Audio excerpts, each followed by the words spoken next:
عبد الحمید خان تشریف لا رہے ہیں. آپ ہمیشہ فتح یاب رہیں.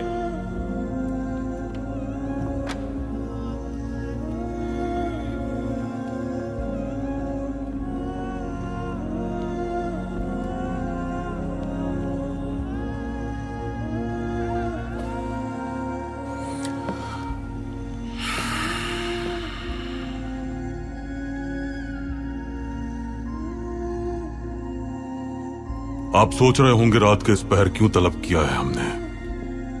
میرے سلطان، آپ ہر رات اسی طرح کام کرتے ہیں. ہمیں رات کو جاگ کر آپ کے ساتھ کام کر کے خوشی ہوگی، چاہے ایک ہی رات کیوں نہ ہو. ہم خوش نہیں ہیں پاشا حضرات. سلطان معظم، کیا آپ کے پاس کوئی اہم خبر ہے؟ ہے پاشا، بالکل ہے. اگر اہم خبر نہ ہوتی تو آپ سب کو اس وقت نہ بلاتے. 200 سال سے پاشا حضرات دشمن اپنے فولادی ہتھوڑے کو ظلم کے پنجے میں تھام کر ہم پر مسلسل برساتے رہے ہیں. اس عظیم ریاست کو جو بے سہارا اور مظلوموں کی آخری امید ہے، وہ اس پر ہمیشہ بہانوں سے حملہ کرتے آئے ہیں. ہم نے ہر بار اللہ کی مدد سے ان کے حملوں کو ناکام بنایا، لیکن اب ہمارے خلاف وہ سب اکٹھے ہو چکے ہیں. انہیں مل جانے دیں. ہم بھی یہاں موجود ہیں. کل بھی ان کا مقابلہ کیا تھا اور آج بھی کریں گے، بلکہ ہمیشہ کرتے رہیں گے. کیا آپ سب کا بھی یہی خیال ہے پاشا حضرات؟ جی ہاں. ہمیں خود پر اعتماد کرنا ہے، لیکن اس خود اعتمادی کا مطلب خوش فہمی نہیں ہونا چاہیے. معاملہ کتنا حساس ہے یہ سمجھانے کے لیے ہم فری میسن تنظیم کا ایک خط پڑھ کر سناتے ہیں، جس سے ان کے عزائم کا اظہار ہوتا ہے. یہ 200 سال پرانا خط ہے پاشا حضرات. پڑھیے تحسین پاشا.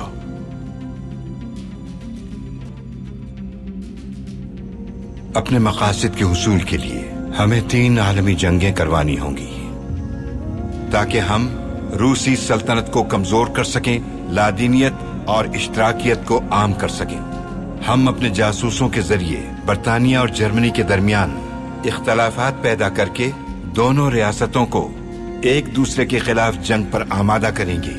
اور پہلی عالمی جنگ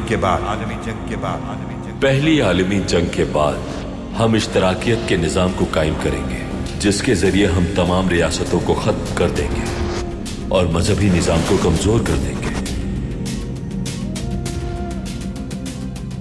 پھر ہمیں ایک اور دوسری عالمی جنگ کروانی ہوگی، جس کے لیے ہمیں صہیونیوں اور فسطائیت کے پیروکاروں کے درمیان تنازعہ پیدا کر کے انہیں ایک دوسرے کے خلاف کرنا ہوگا. فسطائیت جنہیں نازی کہا جائے گا انہیں برباد کر دیا جائے گا، اور اس جنگ کے بعد فلسطین میں ایک صہیونی ریاست قائم کی جائے گی. اور تیسری عالمی جنگ کروانے کے لیے ہمیں دنیا اسلام کے رہنماؤں اور صہیونیوں کے درمیان اپنے جاسوسوں کے ذریعے اس قدر اختلافات پیدا کرنے ہوں گے کہ تیسری عالمی جنگ ہو سکے. اور اس افراتفری میں ہمیں دوسری اقوام کو جسمانی، ذہنی، اخلاقی، پسماندگی اور معاشی طور پر برباد کرنا ہوگا تاکہ کوئی سر نہ اٹھا سکے. اور تیسری عالمی جنگ دنیا اسلام اور یہودیوں کے بیچ ہوگی. اور یہ عالمی جنگ اس طرح کروائی جائے کہ مسلمان اور اسرائیلی ریاست ایک دوسرے کو مکمل طور پر برباد کر دیں. اور پھر سے اس افراتفری میں ہم دوسری اقوام کو بھی جسمانی، اخلاقی، ذہنی اور معاشی طور پر پوری طرح سے برباد کر سکیں. ہمیں لامذہبیت اور دہریت کے پیروکاروں کا راستہ صاف کرنا ہے. تیسری عالمی جنگ کے بعد دنیا سے مذاہب ختم ہو جائیں گے اور لا دینیت جیت جائے گی. اور ہمیں ایسا معاشی بحران پیدا کرنا ہے جس کے نتیجے میں خوریزی عروج پر پہنچ جائے، دنیا بھر میں افراتفری پھیل جائے اور دنیا میں ہر طرف لا دینیت قائم ہو جائے. توبہ استغفر اللہ.